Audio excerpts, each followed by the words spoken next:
Have you even started with Luna yet? No, because like literally 2 days ago, I figured out I didn't have to trash my computer.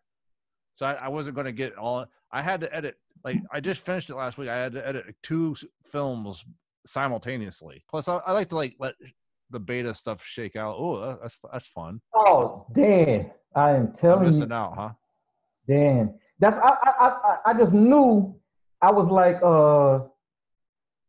Dan is. I know he's playing with this. I haven't had time. This is like the first week I've had like a minute to like even think about other stuff. So I was still teaching until like last week. So This needs summing right here. Oh my snap. God. Oh my God. I can already see I'm slipping. Oh man. And it's literally, I mean, the great thing about it is it's literally from the DAW point standpoint, it's literally Pro Tools again, because all the shortcuts, it's Pro Tools shortcuts. It looks like Pro Tools, but just dark, which I like the dark coloring. Because if you go here with all your auxiliaries and all that, that looks like Pro Tools right there, just with different colorings. But man, it's nice. And now with tape, because it goes between it's got a separate insert section just for the tape. Oh, that's sexy. There's the tape right here. Oh my God, that's super sexy. So you have 1, 2, 3, 4 tape machines.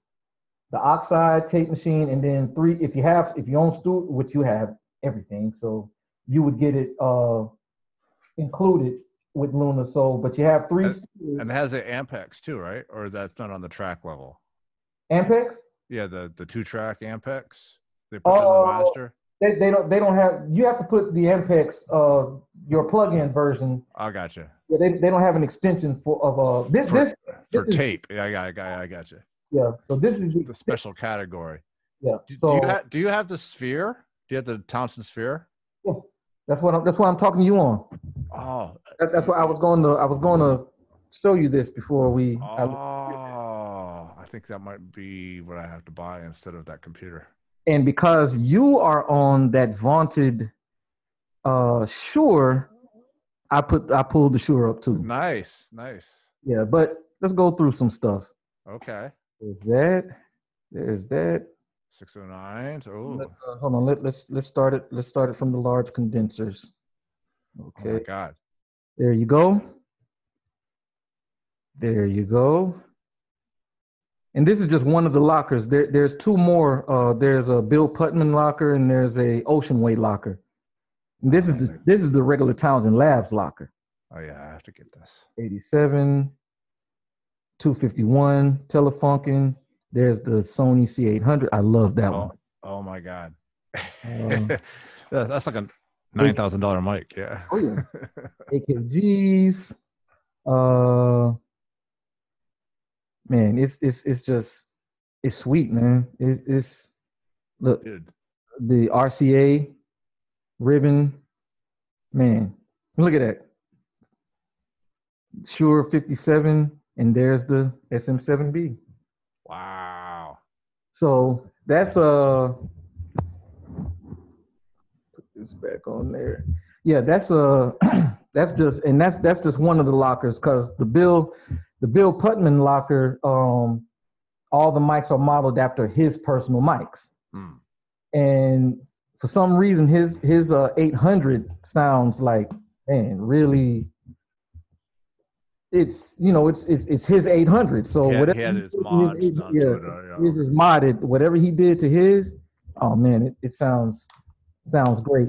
So when you go, I guess it's like virtual. So I was going to say, switch the Phantom on when you need it, but I guess since it's all virtual, it's just. No, using Phantom. Yeah, I know, but like you don't have to switch it for each between dynamic condenser, because they're models. Right. So, and the thing with it is it has two coils in it, too. So it's basically 2 mics in one. So so you could do like stereo, or you could do the front back patterns or whatever. Right. And if you can see right here, you see one side is like strong and the other side is that's the back side. Right. Like underneath one. So you have to record in stereo, but So it's It, it's dual converts diaphragm. down to yeah. It condenses it down to mono. Then it converts it down to mono. Does it take up 2 channels on your console? To record, yeah. Okay, I got you. That makes sense. Record, yeah. It has to be in stereo to record. You have to open up a stereo but track. Then it does its magic under the hood and it gives you mono pickup pattern you wanted. Yep. Oh, that's dope. So you have all the like each mic, whatever the polarity is and everything, you know. Yeah, it has all that, but you have what it doesn't have too, because you can turn it to figure 8 and. Oh yeah, that's sweet. So see where it's lit up right here. So you could do a SM7 as if it were figure 8. Yep, bam. Just did a SM7 as figure 8. Interesting. Yep.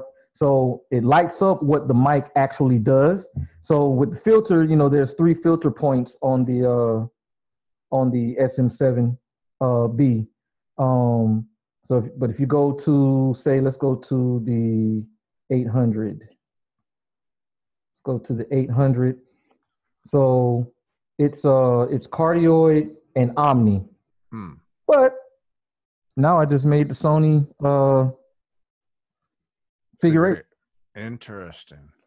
So, but there's no filters on the Sony, so it doesn't give you filters. But you can still filter it though. Okay. But you'll know if it comes with something because it'll light what it. I got you. So it stays true to the design. Right. It stays right. What they're trying to model. Cool. Exactly. So if I go to the 251, okay, the 251 is cardioid, omni, and figure 8, but it also doesn't have any filtering on that. But you can filter it if you want to. Oh, fun. Okay. Cool. Oh man, this is insane. Okay, here we go. The AKG 414. So it's cardioid, omni, hypercard, and figure 8, and it naturally comes with 75 hertz roll off and 150. Doesn't come with 110, but you can roll off 110. Oh, okay. Yeah. So the ones that are highlighted, that's what the mic naturally comes with. And that changes. Now that 75 hertz roll off or that 150 is not going to be that way for every mic. Depending on the mic, it rolls off of whatever that mic rolls off. Gotcha. So this is, okay, that's Neumann right there.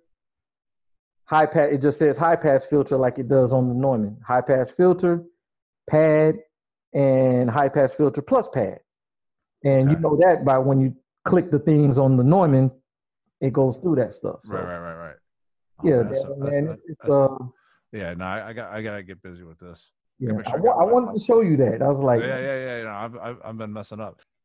I see. I stay a couple versions old because I'm just like that. Because I'm running an older operating system, so I'm always nervous this will be the one that I fell off the list. Which OS you on? Which am I on? Let's see. Mojave 10.14.6. Oh no, you're good, man. Yeah, I should be good. Mojave is pristine. That Mojave. Well, so my boy Stevens hooked me up because I was stuck, and then he cleaned off my drive and put a new OS on it for me and everything. Because I finally got the Control 24 to work with new Pro Tools. A guy came up with the software to make it work. So this old mixer board I've been having finally became useful again. See if I can take that camera. Does my camera work? Yeah, this guy over here. Or you can't see it. Let me see. So I still have my 8 cameras in here. You know that, right? You have 8. Yeah, I see you switching there, man. You know, you always one up in me, man. There you go. There's the top shot. So like I have my hardware mixer. I've held on to it since 2007, but it's working again since like last year because this guy came up with a third-party piece of software. So my whole rig works again, but I was stuck because Pro Tools 10 was the last official Pro Tools that let you use the Control 24. Right. I was stuck there forever because I didn't want to junk this central part of my whole studio because I like having motorized faders and everything. But I'm good now, so I just got to like get my head around all the updates. And so yeah, this will give me this and like doing all the home projects. I'm gonna stay pretty busy. Yeah, you're good. You're good, man. I love how it looks though. I'm tired of looking at Pro Tools. It really hasn't changed in like 10, 15 years, you It know? has not. Like you can't Man, do it like a little graphic jazz. something, you know, something. Throw me a bone, dude. Like 35% of my life is staring at this goddamn screen. Just draw me some pictures, you know? Do something. Yeah, Yeah, exactly. so yeah, it's a completely, you So they know. got software instruments now too. Oh my Oh God. my god. This one on right here is, I'm so slack right now. this here is it modeled a Steinway B. That's usually in the studio most of the time for recording. Damn, when I tell you this thing sounds so like, I mean, Oh, I hear the tinkle. When I hear the high-end tinkle, I know it's a good piano sample. that is a great, I mean, Steinway B. Zoom kind of fucks up the audio, so it's got like some kind of like gate, so it only lets the loud stuff come through. But I kind of get the gist. I've been Yeah, man. Yeah, so I actually pulled up the song that you know, you're thinking about. yeah. So Okay. oh yeah, let me show you this too, because you're really gonna be like now you're just fucking with me. Let's see. Can't do it. Yeah, the whole thing looks like an extension of a console. It's just like It is. It is. yeah. It looks It's still very much so using console. okay. But what happens with console and console, even like if I open console, it looks different. Now it's all the channels are muted, like like auxiliary. I have an auxiliary line on my console, but now I literally just open an auxiliary line here, and it takes over your console yeah, automatically. I got you. So That's great, because that's a big pain in the butt with Pro Tools. it is and now it's like seamless. But this right here, I got to show you this. I got to show you this because this also is available. Oh, got some Moogs. And a Nice. full mini Moog. You know, of course, UAD goes to the manufacturer and gets this. Yeah, this is the first Moog endorsed virtual Moog. Yes. Oh, nice. Yes.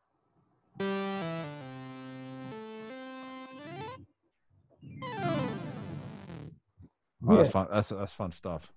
Yes. So the Moog is there, man. The Moog is there, along with that Steinway B. That's pretty wicked. Yeah, man. Another thing it'll do is like say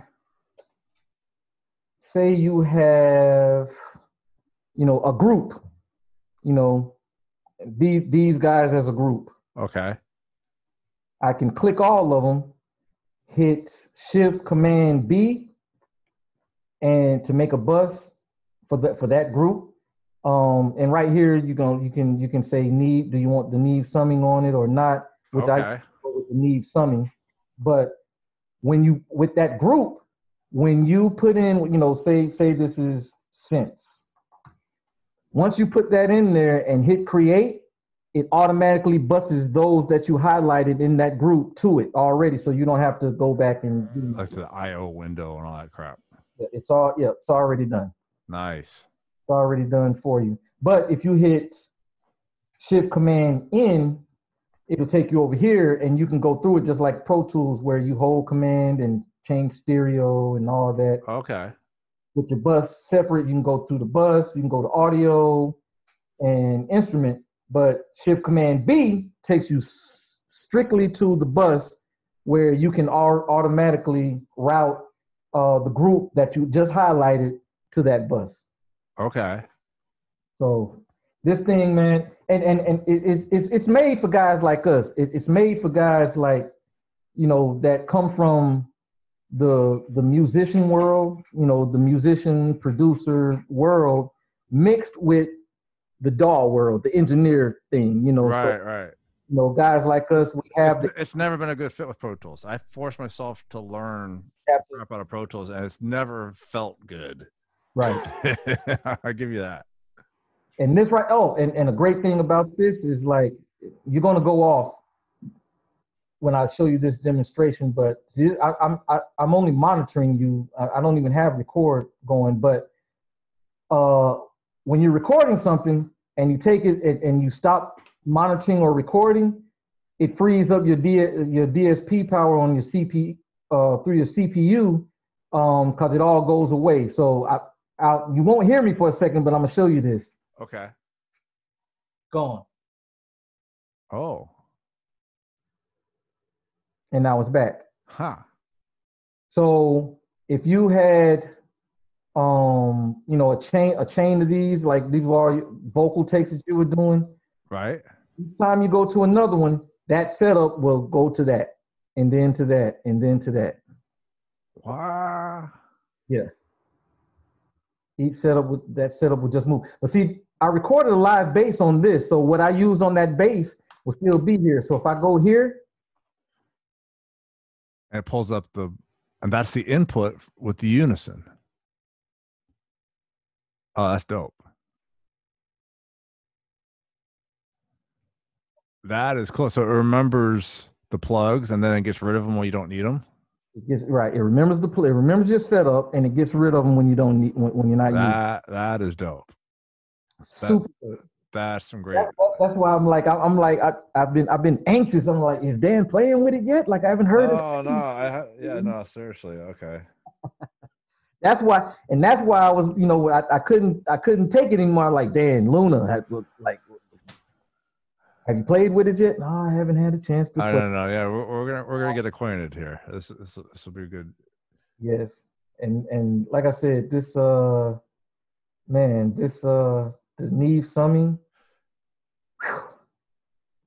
great, sounds great. And I literally put tape on every single thing. Like I don't know why I don't have tape on these. I just recorded them, but yeah, I put tape on everything. So you can literally have, but you can do things that would cost you an arm and a leg back in the day. Like say if you had all your rhythm section on, you know, one tape machine and your format was 30, well, you know, might want it a little more grungy. So you did 7.5 IPS. Then you can change, you know, like right here, if that's your vocal, you can have your vocal on a whole separate machine. So totally different mix and match kind of the sounds and everything. Yep. So different tape formulations and right. Oh, that's dope. Yeah. I mean, those guys really had us in mind when they I have been saying to them they should do a DAW for at least 10 years or 8 years, whenever they first started coming out. I mean, because it made sense because, okay, we're recording in Pro Tools, but we're going through console to go into Pro Tools. But, you know, it's one of those things like even now after all this time, there's still some bugs. Everyone's freaking out, you know? Like imagine if they put it out 5 years ago and it was super buggy. So I get it, you know? Pro Tools has been evolving for like 30 years at this point. Yeah. Pro Tools is way ahead of the game. But the crazy thing is, okay, if you go back to version 1 of Pro Tools, it super sucked. Yeah. If you go back to version 1 of Logic, it super sucked. Hey, I go back to Dr. T's sequencer on the Atari ST in 1985, maybe even 84. It had MIDI ports built into it. So, you know, so. And you know what? MIDI has not really improved much since then. It was a lot of the same features are basically where it's at in Pro Tools 30 something years later. I'm like, the audio is nice, but MIDI was fine 30 years ago. No one's improved it really. No, yeah. I mean, they hit the nail on the head one try and it's just okay. I mean, as much it could get improved, but because they can't standardize it, I guess they can't, you know. But so it basically looks exactly like it did. I mean, it was black and white when I was doing it. Like color was before my time, but after my time. But the basics of moving little blocks of piano roll notes, that's still the same in Pro Tools. But yeah, it's still the same. But this is sexy. It's just nice. It's just easy on the eyes. Like I said, man, like it shouldn't matter, but it does. Like staring at the same screen all the time, Like this and this right here, you just brought that up with the MIDI, like the piano. And normally what I would do is after I'm done with it, I'll bounce it down to audio. Right.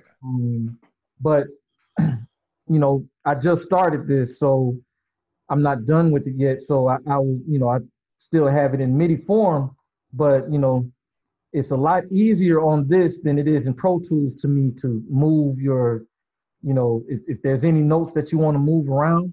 And also this right here, which is always fucks with me in Pro Tools.